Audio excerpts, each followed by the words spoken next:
Asal-usul dari masalah ini adalah soal fiksi atau fakta itu. Kitab suci fiksi atau bukan? Siapa yang berani jawab?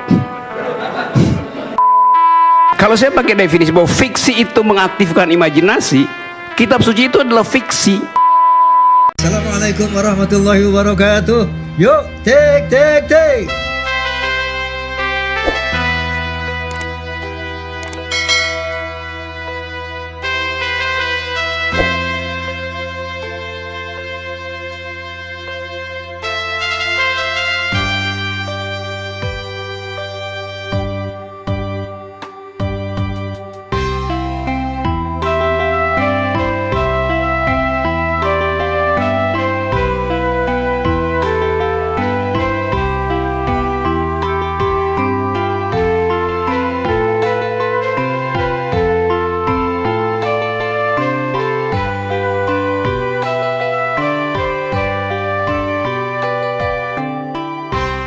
Closing dari Rocky Gerung.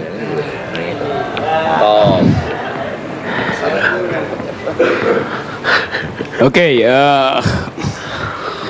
nggak ada pertanyaan. Gak ada, terserah Anda. Oke, saya mau bicara lebih tajam karena itu silahkan bantah duluan tuh. Nggak ada yang mau bantah duluan ya. Oke, saudara, ini tadi saya buka Twitter, itu semua orang bilang membosankan itu, karena seolah-olah ada yang diulang dan kita mengalami involusi di dalam memutuskan status dari tema hari ini. Dan sangat mungkin kalau ini berlanjut pola ini, maka sebelum 2030 yang bubar tuh Indonesia Lawyers Club itu.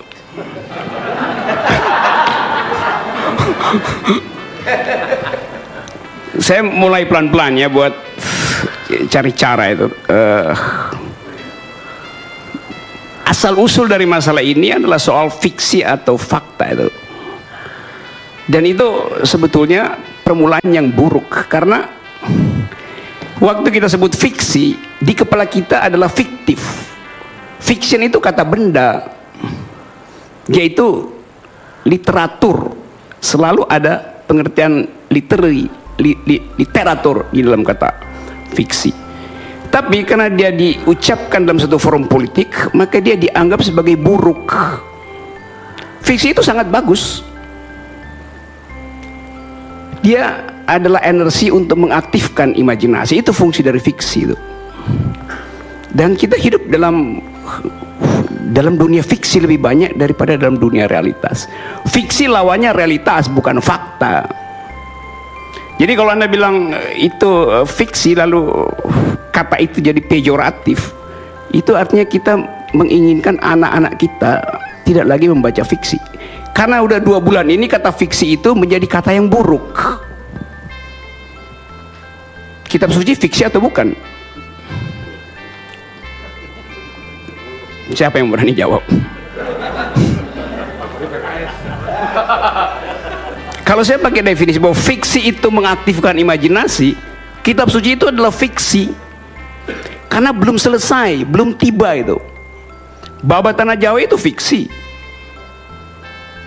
Anda sebut apa aja tuh. Jadi ada fungsi dari fiksi untuk mengaktifkan imajinasi, menuntun kita untuk berpikir lebih imajinatif. Sekarang dia dibunuh, kata itu tuh, dibunuh oleh politisi.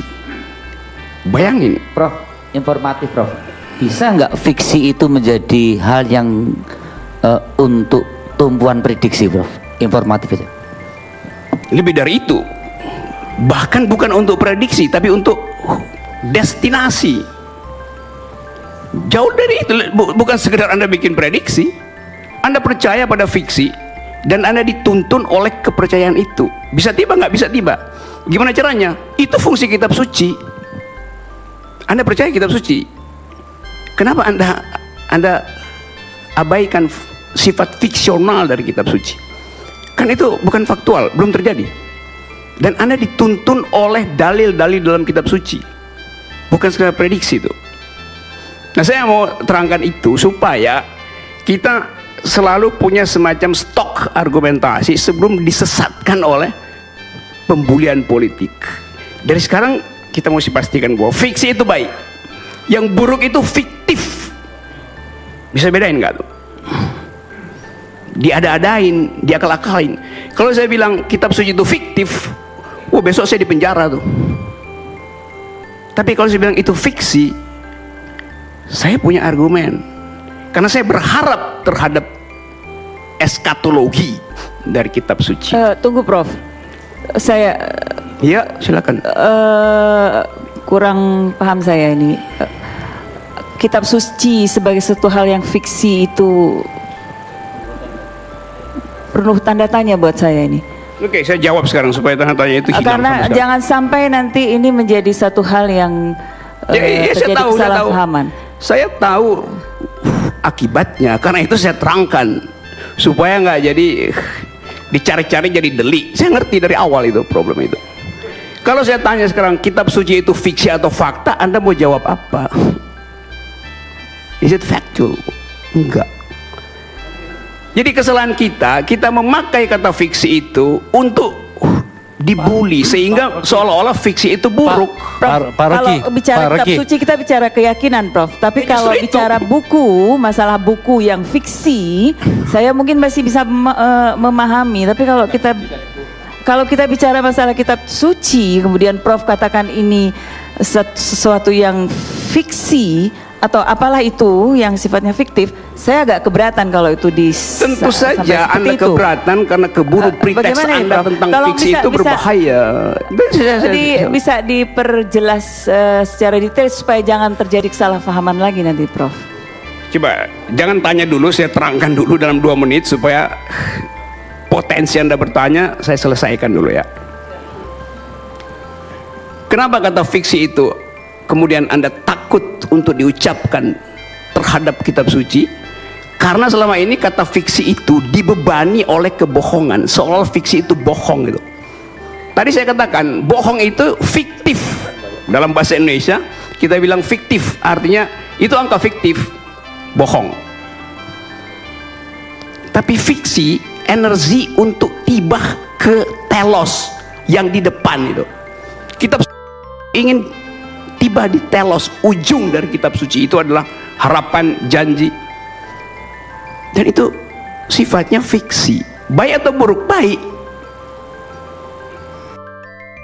Jadi saya jelaskan itu supaya kita berhenti dengan debat fiksi atau fakta. Kalau mau debat itu faktual atau fiktif, bukan fiksi atau fakta.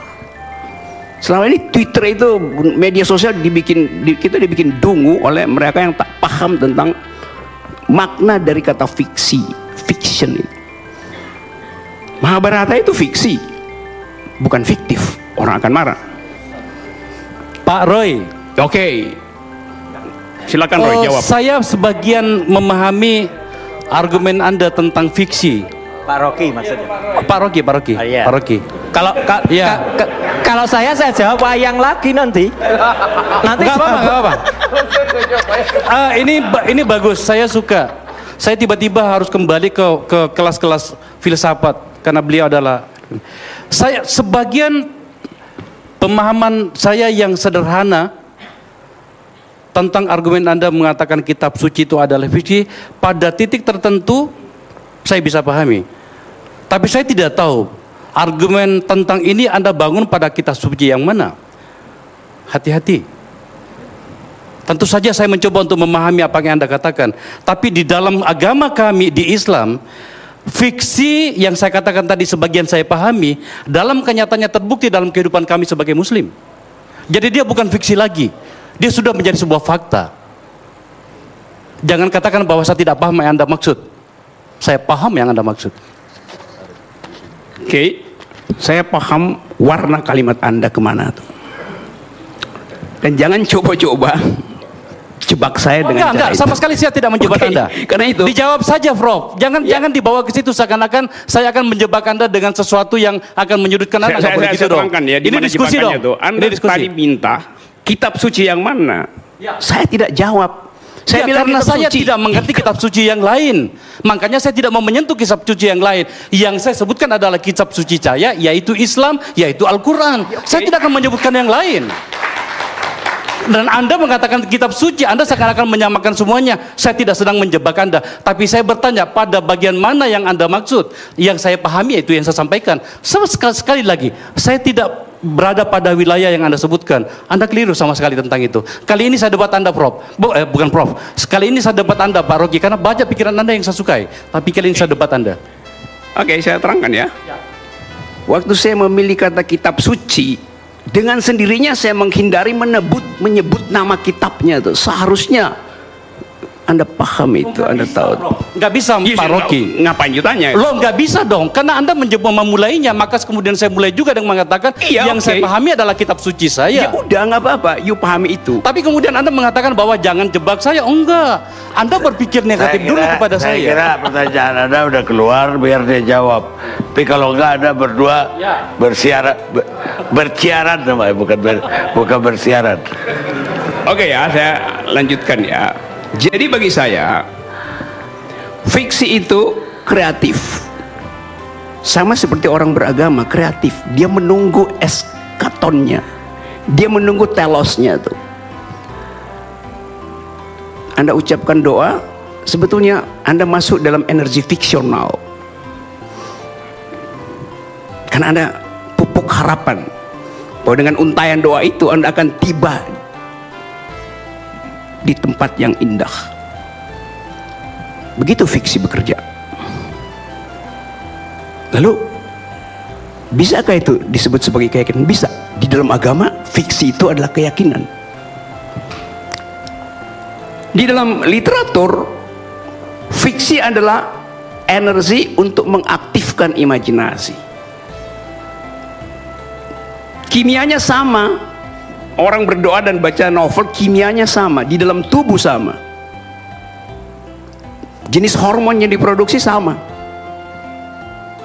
Itu soalnya. Jadi itu pengantar untuk menertibkan kekacauan publik yang dibuat oleh politisi itu. Yang kedua adalah soal adu meme di medsos, Jokowi versus Prabowo itu. Saya ikuti itu. Saya ikuti reaksi presiden terhadap pidato Prabowo. Tetapi ada yang palsu di dalam cara presiden bereaksi itu. Dia pasti palsu karena dia bereaksi terhadap pidato. Jadi presiden tidak berpidato, dia bereaksi terhadap pidato. Reaksi pertama terhadap kaos dengan hashtag tadi itu, apa namanya, kaos 2019 ganti presiden. Loh, hashtag itu adalah fiksi. Ngapain bereaksi terhadap fiksi? Kan belum terjadi 2019 pergantian presiden. Jadi siapa yang ngajarin presiden untuk bereaksi terhadap fiksi itu? Reaksi terhadap fiksi adalah fiksi juga akhirnya.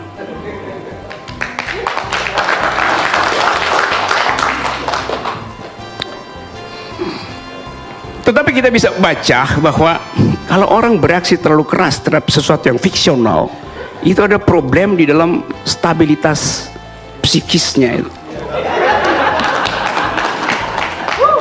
Silakan Mas Arya kalau mau jawab dulu. Saya jawab. Saya kira kita ini bukan. Enggak apa-apa, bagus ini. Enggak, ini bukan jawab Karena menjawab. begini, baru kali ini saya mau mendebat Pak Rocky Gerung, karena menurut saya kali ini memang harus Anda mendengarkan sesuatu juga. Oke. Ya, mengatakan bahwa apa reaksi yang apa tadi istilahnya itu? Iya, fiksi dan segala macam. Masalahnya adalah saya juga memahami apa yang disebut dengan agenda setting. Itu gurunya tuh di samping Anda itu, Salemba School itu.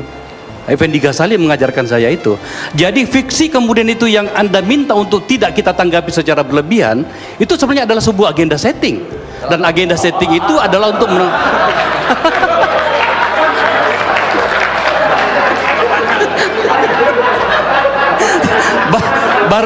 baru kali ini saya lihat Pak Rocky itu membuka jaket. Nah. Ya, jadi saya lanjutkan bahwa sebenarnya enggak ini juga. kita udah hampir ke menjelang setengah satu loh. Yes, sir. Jadi sebenarnya begini, pada dasarnya bagian-bagian ini saya pahami, tetapi juga kemudian kami juga harus mengatakan sesuatu bahwa kemudian kami pahami permainan-permainan ini. Pak Rocky Gerung pada banyak bagian kritikan dan saya nikmati. Tetapi menurut saya ada juga yang perlu Anda dengarkan. Setidaknya Anda menganggap bahwa kami tidak bodoh-bodoh amat memahami apa. Silakan ucapkan dengan cara saksama dalam tempo singkat-singkatnya. Saya sangat singkat, Prof. Jadi bukan hanya sekedar silakan ke itu problem psikologis, tapi cara pandang, Prof. Tadi saya bilang bahwa Nggak, saya tidak nggak anti. buka lagi itu perdebatan. Anda aja terus. Kalau nggak saya tutup. Oke. Oke, saya mengamati itu dan saya harus ucapkan pengamatan saya tadi. Lalu saya lihat Pak Presiden juga dalam gambar itu turun ke sawah, motornya diparkir. Ada gambar itu kan? Ada gambar Presiden turun ke sawah di Sukabumi? Ada ke sawah? Ya. Lalu saya Udah bikin semacam kita imajinasikan.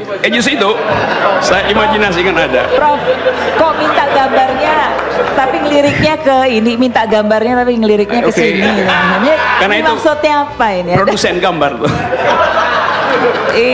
Oke. Ini jelas. Oke, saya buat imajinasi menurut Pak Karin. Saya berimajinasi waktu Bung Karno bertemu petani, dia turun dari dokarnya, dia bicara dengan petani tentang hakikat hidup bertani. Dari situ dia dapat ideologi yang disebut marhainisme itu. Saya nggak tahu Pak Jokowi ngomong apa dengan petani, turun dari motor gede. Dan menurut aturan estetika, orang yang naik chopper itu berat badannya minimal 90. Karena itu, Ini sudah 10 kali, Prof. karena itu juga penting untuk keseimbangan. Motor 600 cc nggak bisa seperti saya pasti nggak bisa tunggangin motor 600 cc. Jadi saya jangan-jangan mau chopper Pak Jokowi mestinya Honda bebek, jangan-jangan tuh. Udah nggak ada skuter. Jadi itu soal-soal gitu ya. Kemudian hal yang menyangkut perdebatan tadi itu ada adu data itu. Tapi saya paham bahwa Pak Akbar setumpuk data, tapi saya jadi nggak yakin dan nggak mau percaya. Karena dari awal dia udah disclaimer bahwa dia bukan ahli ekonomi, bukan ahli statistik, bukan ahli matematik tuh. Jadi ngapain saya dengar itu? Berikutnya Pak Rocky, Anda udah dijak. Pak Rocky, Ya. seharusnya Anda sudah paham ketika saya mengatakan bahwa saya bukan ahli ekonomi, yang saya paparkan adalah data yang sebenarnya tidak perlu Anda bantah lagi. Ya memang saya ngerti, karena itu apa namanya tadi slide PowerPoint tadi. Orang yang suka bikin PowerPoint biasanya nggak punya power dan nggak punya point sebetulnya.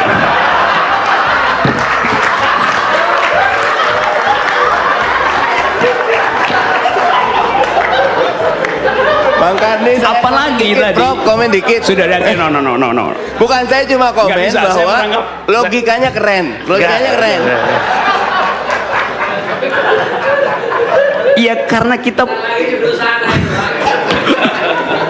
apalagi tadi beliau Pak Akbar tadi bilang bahwa itu hasil kompilasi. Kompilasi itu kata paling buruk dalam metodologi. Karena kita comot kiri kanan terus kita tampilkan dalam infografis. Dalam infografis kalau dia kompilasi pasti ada info yang disembunyikan. Itu akibatnya kompilasi itu. Secara metodologi itu keliru salah. Oke, itu. Nah tadi kita dengar refleks yang bagus dari Haris tadi, dan memang benar kita nggak mungkin tagih soal HAM pada Pak Jokowi. Hari pertama kampanye Pak Jokowi 2014, Pak JK ditanya wartawan, bagaimana soal hak asasi manusia? Tim suksesnya bicara begini, hak asasi manusia bukan agenda kami. Apalagi lingkungan hidup bukan agenda kami. Tadinya saya mau pilih Jokowi. Begitu saya dengar dua soal itu, saya berhenti memilih. Karena saya hidup dengan diskursus hak asasi manusia dan environmentalism. Itu jelas Anda buka di dalam media massa itu. Kampanye pertama yang keluar dari mulut kubu Jokowi adalah kami tidak mengagendakan hak asasi manusia dan isu lingkungan sebagai prioritas itu. Padahal itu yang ditunggu-tunggu oleh civil society. Oleh karena itu saya bingung kenapa civil society kemudian masuk ke istana. Yang seharusnya dia jadi proponen dari perjuangan HAM, sekarang dia cari suaka di istana itu. Ajaib itu. You boleh cek fakta itu di dalam. Oh iya karena itu cek di dalam media massa ucapan itu verbatim saya kutip tadi itu. Malam ini Anda betul-betul ngawur, Pak Rogi. Ya. Saya yang membuat itu bahwa agenda tentang lingkungan dan HAM itu masuk. Saya yang bikin. You bisa bilang begitu, tapi yang keluar di publik begitu juga. No. Malam ini Anda kacau. Malam You ini cari Anda aja tidak jujur. fakta itu. You cari aja. Mungkin Prof bagus juga kalau disebutkan aja siapa yang bicara seperti itu. Jadi nggak usah juga bermain-main. Soalnya dengan saya yang bikin itu dulu. Gini ya. Saya yang merancang itu Mungkin dan saya lebih bagus serahkan itu. bersama dengan teman-teman. Saya tidak bilang siapa yang merancang, siapa yang mengucapkan. You ucapkan? Tidak. Tidak. Ada yang mengucapkan. Cek di dalam data digital itu. Mudah sekali dicek itu. Oke. Masih bisa lanjut ya, Pak? Silakan. Jadi sebetulnya saudara-saudara, soal semacam ini memang menghidupkan entertainment dalam politik. Jadi ini jadi semacam politainment, politik yang dikemas dalam format entertainment itu. Tetapi kalau kita terus dengan cara semacam ini, tadi benar Haris, kita kehilangan momentum untuk bicara hal yang substansial. Jadi saya berpikir bahwa yang terjadi hari ini adalah fobi pada baju kaos. Kita hentikan aja tuh kaos fobi itu, kaos fobia. Karena itu adalah hak konstitusional orang untuk berpolitik, tidak perlu menunggu 5 tahun. Dari hari pertama presiden terpilih, politik juga berjalan. Oposisi berjalan dari hari pertama presiden terpilih. Jadi kaos itu cuman ekspresi oposisi tuh. Apa yang keliru di situ tuh? Kenapa kita fobi? Apa tuh fobi? Fobi itu adalah ketakutan yang diwariskan oleh nenek moyang kita. Karena hidup di masa itu sangat terancam oleh binatang buas. Jadi fobi itu adalah jejak DNA dalam diri kita. Ada terus positif fungsinya untuk mencegah kita diterkam binatang buas. Reaksinya apa? Kita berburu. Itu reaksi dari fobi. Di dalam arkeologi kita berburu supaya kita hilang rasa takutnya itu. Nah, hashtag itu bukan binatang buas. Jadi dia yang berburu hashtag itu adalah pemburu yang dungu. Masa berburu Maaf hashtag? Prof, saya yang mempersoalkan itu, Brangkarni. Saya tidak anti.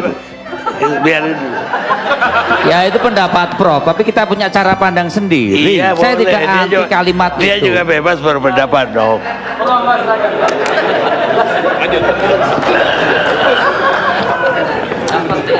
Oke, karena udah malam. Oke, saya cari cara buat nutup ya. Salah satu fiksi yang saya paling suka dan Anda semua yang di sini saya kira masih sempat mengikuti, fiksi yang dibuat oleh Ko Ping Ho itu. Ko Ping Ho itu nggak pernah pergi ke Cina, tapi dia bisa menggambarkan antropologi Cina, landscaping Cina, dan ilmu silat Cina itu demikian lengkap, demikian sempurna sehingga kita terbawa di dalam imajinasi itu. Jadi fiksi itu menghidupkan. Salah satu quotation di dalam Koping Ho saya masih ingat sampai sekarang. Jadi Anda lihat betapa fiksi itu berbekas. Dalam satu adegan silat, Koping Ho gambarkan begini. Tokonya namanya Bukek Syamsu. Masih ingat ya? Tahu. Tahu. Gurunya Sumahan. Koping Ho tulis begini nih. Bukek Syamsu telah menyarungkan pedangnya sebelum tubuh berdebah itu jatuh ke bumi.